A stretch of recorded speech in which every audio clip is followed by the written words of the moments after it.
दोस्तों, आज हम आपको कुछ इस प्रकार के टॉपिक से अवगत कराएंगे जो कि हमें बहुत ही रुचिकर प्रतीत होता है, लेकिन उसके बारे में हम लोग की जानकारी बहुत थोड़ी होगी। ऐसे टॉपिक का नाम है फोर्थ स्टेट ऑफ सब्सटेंस, अर्थात पदार्थ की चौथी अवस्था। जी हाँ, आज हम प्लाज्मा के बारे में आपको कराते हैं अवगत कि क्या होती है प्लाज्मा। ये टॉपिक बहुत ही इंटरेस्टेड होने के साथ साथ एक बहुत डिफिकल्ट टॉपिक है, जिसकी डेफिनेशन के बारे में अधिकांश लोगों के मन में बहुत डाउट पैदा होते हैं। तो उन डाउटों को दूर करने के लिए हम आज आपको प्लाज्मा के साथ अवगत कराएंगे। क्या होती है प्लाज्मा, उसकी क्या डेफिनेशन क्रिएट होगी, प्लाज्मा का अध्ययन किस प्रकार से किया जाता, क्यों किया जाता है। एक हायर टाइप से फिजिक्स में यूज होने वाला वर्ड है, माने इसको हम आगे एमएससी क्लासों में पढ़ते हैं प्लाज्मा फिजिक्स के नाम से। जैसे कि आपको दिख रहा है प्लाज्मा में लिखा हुआ है, प्लाज्मा जो है पदार्थ की चौथी अवस्था है, फोर्थ स्टेट ऑफ प्लाज्मा। तो देखिए, सबसे पहले हम इसका इंट्रोडक्शन बताएंगे, प्लाज्मा बनी कैसे, किस अवस्था से पढ़ते हैं इसको। तो इंट्रोडक्शन में चल रहा है प्लाज्मा के बारे में। हम लोग जानते हैं कि मटेरियल या मैटर जो होते हैं उसकी फोर्थ स्टेट जो हम बोलने जा रहे हैं प्लाज्मा है, इस प्रकार से बताते हैं। सब्सटेंस की तीन कैटेगरी हमने बेसिक क्लास में पढ़ी होगी।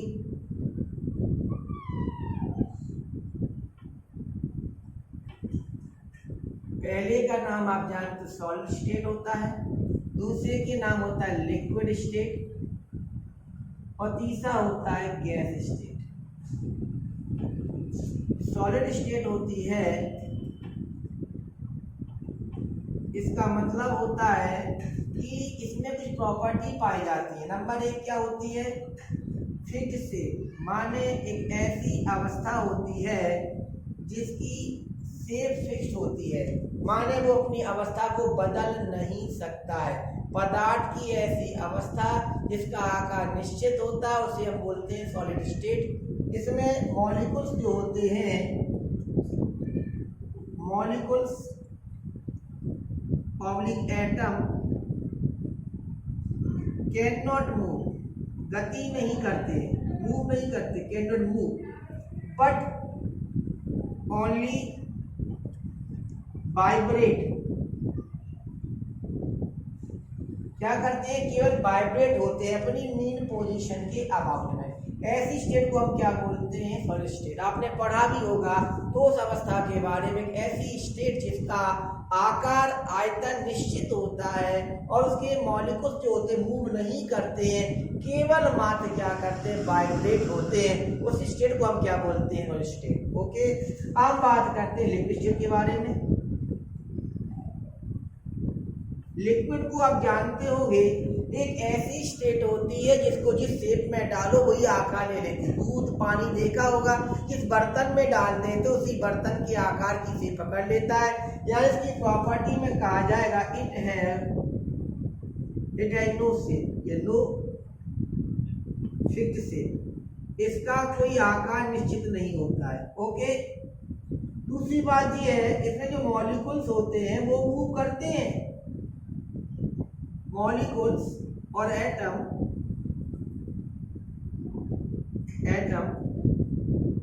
कैन मूव, बट मूव तो करेंगे लेकिन कैसे करेंगे, कनेक्टिंग टू अदर मॉलिक्यूल्स और एटम। मतलब ऐसे मूव करते हैं कि वो अन्य के साथ भी जुड़े रहते हैं। जुड़े रहने का मतलब क्या है, जैसे पानी की कोई बूंद है ऊपर से गिरती है और धीरे धीरे किसी गिलास को भर रही है। पानी की बूंद जब ऊपर से गिरेगी तो जो उसका बॉन्ड है या मूव कर रही है तो वहां से टूट चुकी है। लेकिन जब वो अदर किसी गिलास में या किसी बर्तन में जाती है तो वो गिलास जब भर जाता है तो गौर से देखना, पानी की बूंद अन्य के साथ भी मूव करने लगते हैं। उसके पार्टिकल्स या मॉलिक्यूल्स यानी कनेक्टिंग बिहेवियर करते हैं, अदर मॉलिक्यूल्स के साथ भी जुड़ जाते हैं। इस प्रकार का बिहेवियर को कहते हैं लिक्विड बिहेवियर, माने लिक्विड स्टेट। तीसरी स्टेट का नाम होता है गैस स्टेट। गैस जानते होंगे, आपने पढ़ा होगा बेसिक क्लासों में कि इसकी कोई डेफिनेट शेप नहीं होती है, मतलब सेम बिहेव होता है, सेम एज लिक्विड। जो लिक्विड की शेप होती है मतलब कोई इसकी शेप नहीं होती है, ऐसे ही गैस की भी कोई डेफिनेट शेप नहीं होती है। इसके अलावा देखिए नंबर दूसरा इसका पॉइंट, मॉलिक्यूल्स और एटम कैन मूव, यहां भी मूव करते हैं विथ कांस्टेंट वेलोसिटी और स्पीड। जैसे तुमने देखा होगा, आपने पढ़ा भी है कि गैस के मॉलिक्यूल चलते हैं, काइनेटिक थ्योरी ऑफ गैस आपने पढ़ी होगी, ये आपने मैक्सवेल का प्रोसेस स्टेटमेंट है उसमें बताया गया होगा, गैसियस मॉलिक्यूल्स अनेक छोटे छोटे जो गैस मतलब गैस होती है अनेक छोटे छोटे पार्टिकल से बनी होती है, उन पार्टिकल को मॉलिक्यूल्स के नाम से पुकारते हैं हम लोग। तो आपने कभी देखा होगा उनमें कि कोई एक मॉलिक्यूल चल रहा है तो वो एक कांस्टेंट डायरेक्शन में चलता है, कब तक चलता है, जब तक कि दूसरा कोई मॉलिक्यूल नहीं मिल जाता है। यदि मिल जाएगा तो टकराने के बाद उसकी एक नई डायरेक्शन हो जाती है और नई स्पीड पे चलने लगता है। कब तक चलेगा, जब तक कि उसकी कोई टक्कर अदर मॉलिक्यूल से नहीं हो जाती, फिर टकराएगा फिर मूव करेगा, इस प्रकार लगातार चलना ये गैस बिहेवियर कहलाता है। इसको हम कुछ एग्जाम्पल के तौर पे बता रहे हैं, जैसे गौर से देखना, सॉलिड को जब गर्म करते हैं, सॉलिड इसे गर्म किया, हीट कर देते हैं तो ये क्या बन जाता है, लिक्विड। आपने पढ़ा होगा जब किसी सॉलिड को गर्म किया जाता है तो क्या बन जाता है, लिक्विड। और जब लिक्विड को भी हीट कर देते हैं तो क्या बन जाता है, गैस। एग्जाम्पल देख लेते हैं, मान लो मैंने वाटर नहीं, हमने ले लिया आइस। आइस क्या है, वाटर की एक स्टेट का नाम होता है आइस, इसे हम बोलते हैं उसकी सॉलिड स्टेट। ओके, आइस को यदि हम मेल्ट करेंगे मतलब हीटेड कर देते हैं तो क्या बना लेता है, वाटर। वाटर क्या उसकी लिक्विड स्टेट कहलाती है। और वाटर को भी जब हीटेड कर लेते हैं हम तो क्या बन जाता है, स्टीम, माने भाप। अब यदि हम भाप को भी गर्म कर देते हैं, अभी तो हम यहां तक पहुंचे बेसिक क्लासों में, यदि हम भाप को भी गर्म कर देते हैं, स्टीम भी हीट कर लेते हैं तो क्या बन जाएंगे, आयंस। क्या बन जाएंगे, आयंस।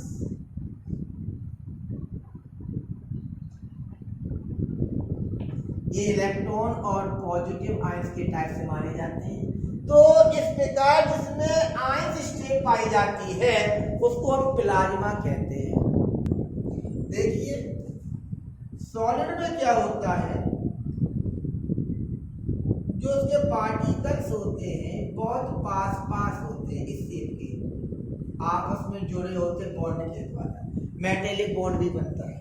लेकिन जब लिक्विड में आ जाते हैं वो पार्टिकल थोड़े दूर हो जाते हैं इस शेप में, इनके बीच में बॉन्ड होता है, हाइड्रोजन बॉन्ड आपने पढ़े होंगे।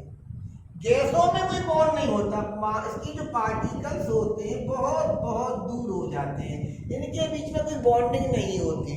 तो यहाँ बॉन्डिंग होती है, यहाँ बॉन्डिंग होती है, इसमें कोई बॉन्डिंग नहीं होती है। तो ये गैस शेप है।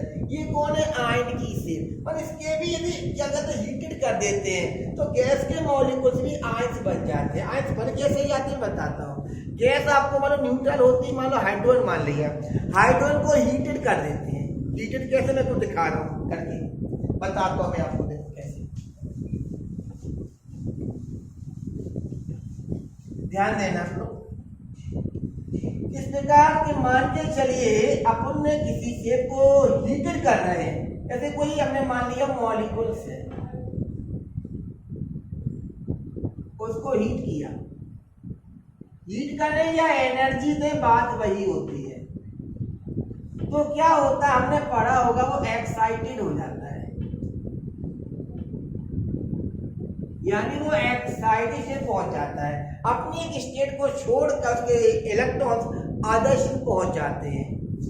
उसी प्रकार एटम का किस्सा होता है। एटम को भी यदि हम हीटेड कर देते हैं या एनर्जी दे देते हैं तो एटम के भी क्या होता है, एक्साइटेड एटम वाला स्टेट पहुंच जाती है। तो प्लाज्मा का मतलब यह नहीं कि आयंस इस प्रकार बनना है एक्साइट होकर, प्लाज्मा का मतलब कुछ और है।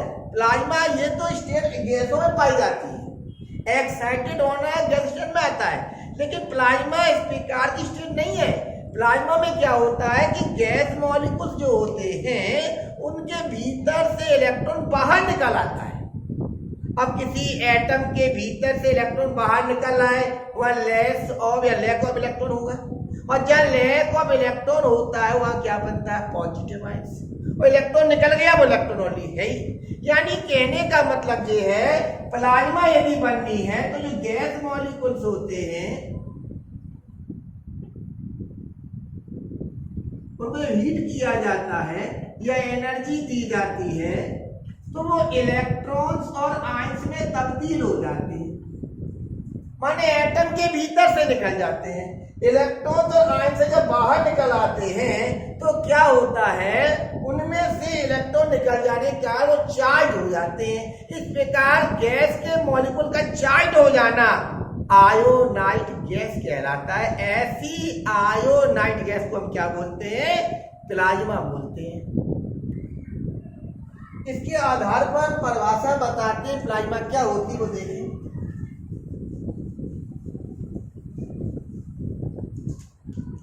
एक परिभाषा ये बन जाती है,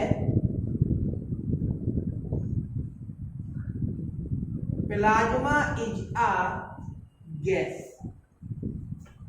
with higher density, with higher density माने ऐसी गैस जिसके भीतर आयंस बहुत हाई अवस्था में, माने बहुत ज्यादा है, उसकी डेंसिटी बहुत ज्यादा होनी चाहिए। प्लाज्मा गैस नहीं होती, ऐसी गैस होती है इसको हायर डेंसिटी मानी जाती है। और कैसी gas, plasma is a gas with higher density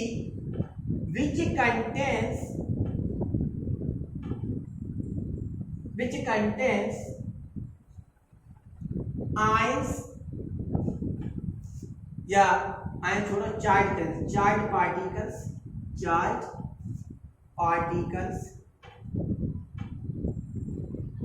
and neutral particles. माने ऐसी गैस जो हायर डेंसिटी रखती है, उसके भीतर चार्ज पार्टिकल होने के साथ साथ न्यूट्रल पार्टिकल भी होते हैं। वैसे गैस में आप सुनाओ न्यूट्रल पार्टिकल्स ही होते हैं, लेकिन ऐसी गैस जिसमें चार्ज पार्टिकल भी हो, न्यूट्रल पार्टिकल भी हो और हायर डेंसिटी मौजूद हो, इस प्रकार की गैस को हम क्या बोलते हैं, प्लाज्मा। तो प्लाज्मा एक प्रकार की आयोनाइट गैस होती है, इसके भीतर इस प्रकार की प्रॉपर्टी पाई जाती है।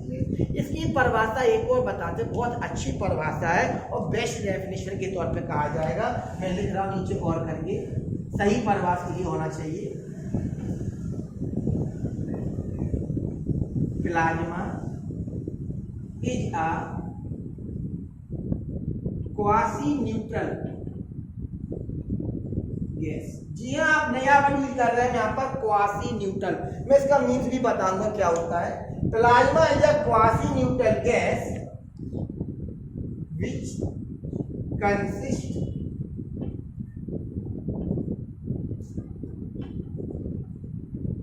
consist and कह सकते हैं चार्ज पार्टिकल्स कौन कौन होते हैं, इलेक्ट्रॉन आयंस एंड एग्जिबिट क्या, कलेक्टिंग बिहेवियर। तो ऐसी गैस जिसके भीतर ये वाली प्रॉपर्टी पाई जाती है उसे हम क्या बोलते हैं, प्लाज्मा।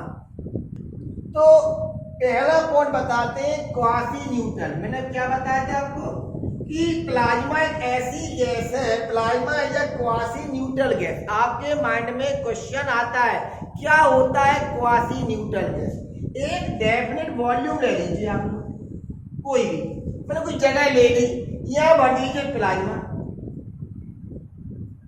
जब प्लाज्मा भर देंगे तो प्लाज्मा में क्या होगा, इलेक्ट्रॉन्स भी होंगे, आयंस भी होंगे। आयंस में पॉजिटिव होते हैं, प्रोटॉन होते हैं, प्रोटॉन भी हो सकते हैं, तमाम पार्टिकल्स आ जाते हैं। यदि इनका टोटल चार्ज, नेट चार्ज कितना हो, 0, तो ऐसे बिहेवियर की गैस को प्लाज्मा कहेंगे। प्लाज्मा में टोटल उसका जो चार्ज होता है वो 0 होता है, इसका ध्यान रहे। ऐसे बिहेवियर की गैस क्वासी न्यूट्रल, पर टोटल जो वॉल्यूम ले रखा है हमने, उस वॉल्यूम में उसका चार्ज 0 हो, ऐसी बिहेवियर वाली गैस को हम प्लाज्मा बोलते हैं। एक और वर्ड आपको प्रॉब्लम दे रहा होगा, उसका नाम है कलेक्टिंग बिहेवियर। ये कलेक्टिंग बिहेवियर क्या होता है? कलेक्टिंग बिहेवियर को बताने के लिए हम काम कर रहे हैं। हमने एक कंटेनर ले लिया जिसमें हमने गैस भर दी, कोई भी गैस हो सकती है आपकी, समझेंगे नहीं। अब मुझे बताओ, गैस के बारे में आपने पढ़ा होगा, कार्य थ्योरी क्या होती है कि कोई गैस का मॉलिक्यूल्स है, वो गैस के मॉलिक्यूल कांस्टेंट वेलोसिटी से चलते हैं। तो हमने मान लीजिए इस प्रकार चल रहा है, अब अदर मॉलिक्यूल होगा उसे टकराएगा, इसकी डायरेक्शन चेंज हो जाएगी, यहाँ चलेगा, और यहाँ की ओर से फिर टकराएगा, इसकी फिर से डायरेक्शन चेंज हो जाएगी, तो अदर ओर चलने लगेगा। इस प्रकार चलते चलते अपनी डायरेक्शन बदल सकता है। लेकिन प्लाज्मा में ऐसा नहीं होता है। तो क्या होता है, यदि बाई चांस प्लाज्मा को भर देते हैं, भरना तो गलत है, बताए भर देते तो क्या होता है। प्लाज्मा को यदि रख देते किसी कंटेनर में, प्लाज्मा भर दिया हमने इसमें, चलिए, तो इसमें आयंस होंगे, आयंस के तौर पे इलेक्ट्रॉन भी होंगे, और पॉजिट्रॉन या प्रोटॉन हो सकते हैं। हमने बहुत से आयंस ले लिए। चलो अब मुझे बताओ, इलेक्ट्रॉन एक चल रहा होगा, चलो मैंने मान लिया इलेक्ट्रॉन जो है इस ओर चल रहा है, ओके। अब ये भी अपने पॉजिटिव आयंस है, ये इलेक्ट्रॉन इनसे टकराएगा नहीं, इनके प्रभाव में इसकी डायरेक्शन बदलेगी, तो ये इस प्रकार मूव करेगा, ये यहां जा सकता है, यानी अपना पाथ स्टेट नहीं रखेगा, कर्व बनाने लगेगा। इस कर्व के बनने से इसके पास में रखे जो आयंस हैं वो भी इफेक्टेड हो जाएंगे, और इसका इफेक्ट कैसा पड़ेगा, इलेक्ट्रॉन के चलने से चार्ज चल रहा है, चार्ज के चलने से करंट बनेगा, करंट के चलने से मैग्नेटिक फील्ड बनेगा, अदर मॉलिक्यूल्स जो है मैग्नेटिक फील्ड में अफेक्टेड हो जाएंगे, उनका अलग अलग प्रभाव पड़ेगा। तो जब इस प्रकार का प्रभाव किसी पार्टिकल का अदर कह सकते हो आंच पड़ने लगता है, तो ऐसे बिहेवियर को बोलते हैं कलेक्टिव बिहेवियर। तो ऐसी प्रॉपर्टी जिसके प्लाज्मा में पाई जाती है कि plasma is a quasi neutral gas which consists charge particle, इसमें चार्ज पाए जाते हैं, और क्वासी न्यूट्रल में total charge in definite volume में 0 होता है, एंड एग्जिबिट शो करते हैं कलेक्टिंग बिहेवियर। ऐसे भी कलेक्टिव करना, कलेक्टिव बिहेवियर। तो ऐसी प्रॉपर्टी को हम क्या बोलते हैं, प्लाज्मा कहते हैं, ओके। तो प्लाज्मा की परिभाषा क्या सही होनी चाहिए, plasma is a quasi neutral gas which consists charge particle, जिसके भीतर चार्ज पार्टिकल होते हैं और एग्जिबिट करते हैं कलेक्टिव बिहेवियर। कलेक्टिव होगा, कलेक्टिव नहीं कहेंगे, कलेक्टिव बिहेवियर। ऐसी प्रॉपर्टी की गैस को हम क्या बोलते हैं, प्लाज्मा कहते हैं। तो आज आपने क्या सीखा प्लाज्मा के बारे में, अगले वीडियो में आपको और बताते हैं। धन्यवाद।